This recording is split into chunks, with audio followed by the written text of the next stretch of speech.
Indikator peserta didik. Dalam konteks pendidikan, indikator peserta didik sangat penting karena dapat membantu guru dan lembaga pendidikan dalam mengukur sejauh mana peserta didik telah mencapai tujuan pembelajaran yang telah ditetapkan. Dengan adanya indikator peserta didik, guru dan lembaga pendidikan dapat lebih mudah mengevaluasi kemajuan belajar siswa dan membuat keputusan yang tepat dalam pengembangan kurikulum dan strategi pembelajaran. Indikator peserta didik terbagi menjadi 3 jenis, yaitu indikator sikap, pengetahuan, dan keterampilan. Indikator sikap menunjukkan nilai-nilai yang dimiliki oleh peserta didik seperti kejujuran, tanggung jawab, dan kerjasama. Contoh pengukurannya adalah observasi dan kuesioner.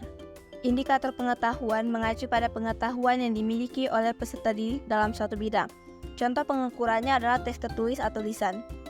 Sementara itu, indikator keterampilan mengukur kemampuan peserta didik dalam melakukan tugas-tugas tertentu, seperti membuat presentasi atau menyelesaikan masalah.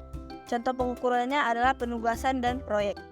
Pengukuran indikator peserta didik dapat melalui berbagai metode seperti tes tertulis, tugas, proyek, dan observasi. Namun, penting untuk diingat bahwa tidak semua indikator dapat diukur dengan cara yang sama.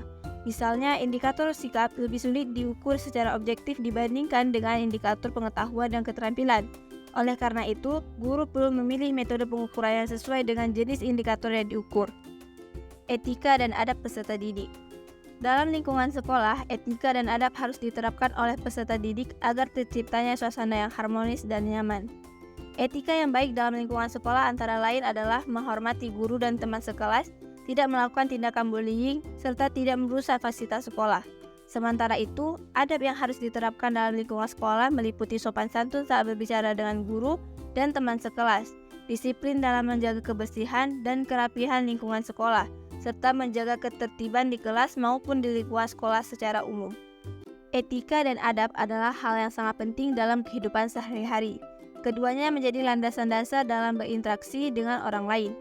Dengan menerapkan etika dan adab yang benar, peserta didik dapat menciptakan lingkungan yang lebih harmonis dan membangun rasa saling percaya satu sama lain.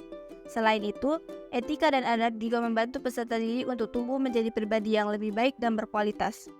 Karakteristik peserta didik perspektif tokoh Barat dan tokoh Islam. Tokoh Barat cenderung memandang peserta didik sebagai individu yang harus diberi kesempatan untuk berkembang secara mandiri. Mereka menekankan pentingnya pendidikan dalam membentuk kemampuan berpikir kritis, kreativitas, dan inovasi.